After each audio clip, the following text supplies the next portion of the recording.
Bismillahirrahmanirrahim. Assalamualaikum warahmatullahi wabarakatuh. Selamat pagi anak-anakku semuanya. Mudah-mudahan kalian semua dalam keadaan sehat, tak kurang suatu apa. Marilah kita senantiasa bersyukur kepada Allah Subhanahu wa Ta'ala akan karunia-Nya yang diberikan di alam semesta ini berupa energi-energi yang melimpah.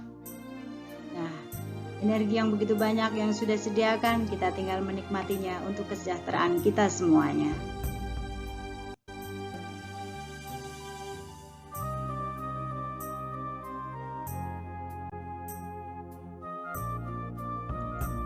Sumber energi alternatif sering kita mendengar. Apa sih sumber energi alternatif ini? Energi alternatif adalah energi pengganti fosil yang dapat diperoleh dari sumber daya alam yang dapat diperbaharui.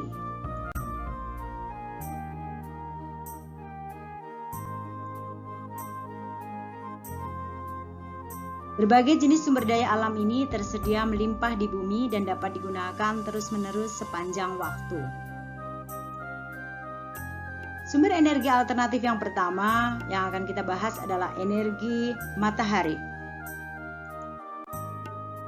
Energi matahari sebagai sumber energi yang terbesar dan utama di bumi, ini hampir semua energi berasal dari matahari.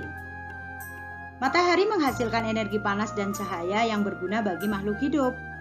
Energi panas matahari dapat digunakan manusia untuk mengeringkan pakaian, padi, jagung, dan ikan, serta membuat garam. Saat ini energi matahari juga bermanfaat untuk menghidupkan kalkulator, jam, memanaskan air, dan membangkitkan energi listrik. Pada pembangkit listrik tenaga surya atau PLTS digunakan alat yang bernama sel surya atau solar cell. Sel surya berfungsi menangkap energi cahaya matahari dan mengubahnya menjadi energi listrik. Energi listrik dapat disimpan dalam baterai dan digunakan untuk menghidupkan peralatan listrik seperti lampu, setrika, televisi, dan radio. Sel surya yang terdapat pada alat pemanas air tenaga surya biasanya diletakkan di atas atap rumah. Energi listrik yang dihasilkan sel surya digunakan untuk memanaskan air pada tangki air. Dengan kemajuan teknologi, energi matahari dapat digunakan untuk menggantikan bahan bakar bensin. Energi matahari digunakan untuk menggerakkan kendaraan mobil. Kelebihan mobil tenaga surya adalah bebas polusi dan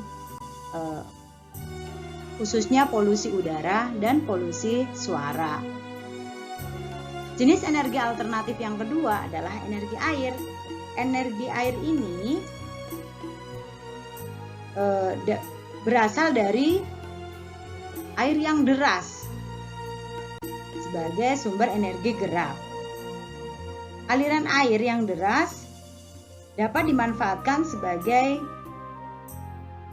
pembangkit tenaga listrik, contohnya air terjun, dapat dimanfaatkan untuk memutar turbin. Selanjutnya, putaran turbin akan memutar generator yang menghasilkan energi listrik. Pembangkit listrik tenaga air dikenal dengan singkatan PLTA. Besarnya arus air yang mengalir mempengaruhi besarnya energi listrik yang dihasilkan PLTA. Makin deras arus air yang mengalir, makin cepat putaran turbin, dan makin besar energi listrik yang dihasilkan. Jenis energi alternatif yang ketiga adalah energi angin. Angin adalah gerakan udara di permukaan bumi yang terjadi karena tekanan udara. Energi angin dapat digunakan sebagai pembangkit energi listrik melalui pembangunan pembangkit listrik tenaga bayu atau PLTB. Prinsip kerja PLTB adalah mengubah energi angin menjadi energi listrik dengan bantuan kincir angin. Putaran kincir angin akan menggerakkan alat generator yang disebut aerogenerator, sehingga mampu menghasilkan energi listrik.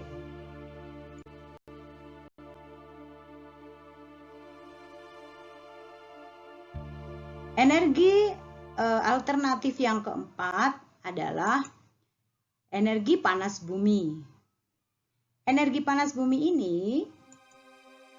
atau kita kenal dengan geotermal.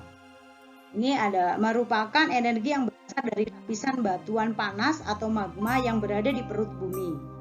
Energi panas bumi muncul dalam bentuk semburan gas alam, air panas, dan batuan kering panas. Energi ini dapat dimanfaatkan sebagai pembangkit tenaga listrik. Pembangkit tenaga listrik yang memanfaatkan energi panas bumi dikenal dengan PLTP.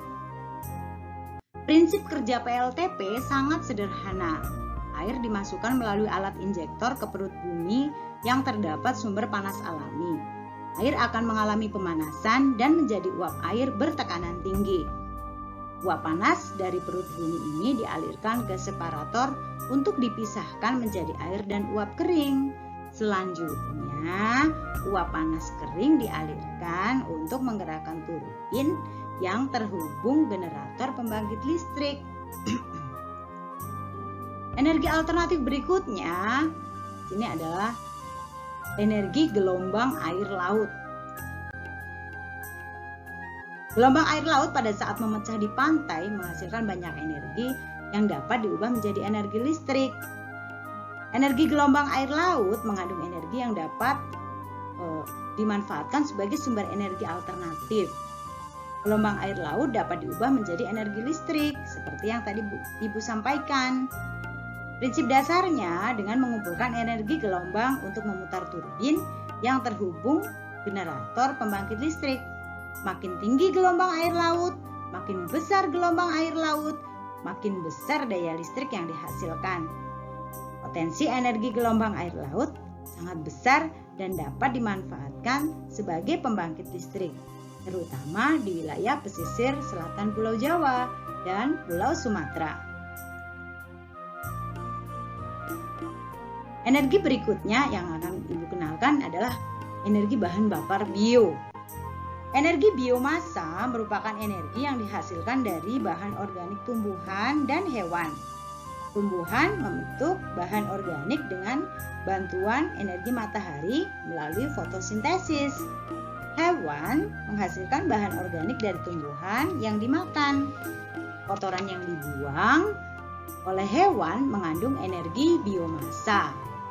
Energi biomasa dapat berupa bahan bakar padat, cair, dan gas.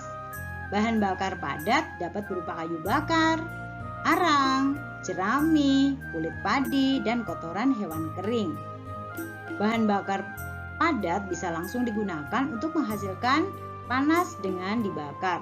Sementara bahan bakar cair dan gas diperoleh melalui proses pengolahan terlebih dahulu.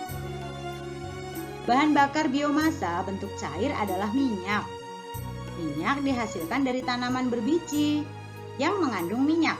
Contohnya, biji bunga matahari, biji jarak, kelapa sawit, kacang tanah, kemiri, dan kedelai. Minyak yang dihasilkan dari tanaman berbiji disebut biodiesel. Biodiesel dapat digunakan untuk menggantikan solar. Minyak juga dapat dihasilkan dari tanaman pangan yang mengandung pati. Contohnya jagung, singkong, ubi, sagu, dan tebu. Bahan-bahan ini diolah melalui proses fermentasi sehingga menghasilkan minyak yang disebut bioetanol. Bioetanol dapat menggantikan bensin. Energi biomasa bentuk gas diperoleh dari pengolahan kotoran hewan. Bahan bakar tersebut dikenal sebagai biogas. Kotoran hewan yang ada dimasukkan ke dalam lubang bawah tanah yang disebut pencerna biogas. Penguraian kotoran hewan dengan bantuan bakteri akan menghasilkan gas metana. Gas itu dapat digunakan untuk memasak dan memanaskan air. Bahan bakar biogas tergolong ramah lingkungan karena tidak menimbulkan polusi udara. Nah, itulah kita sudah mempelajari materi tentang sumber energi alternatif. Mudah-mudahan anak-anak semua paham dan senantiasa berhemat energi, karena energi-energi ini khususnya energi yang tidak dapat diperbaharui yang sudah kita gunakan bisa habis. Tapi dengan kemajuan teknologi kita dapat menggunakan sumber-sumber energi alternatif yang melimpah bumi. Selalu bijak dalam menggunakan energi dan selalu semangat belajar. Sekian, Assalamualaikum warahmatullahi wabarakatuh.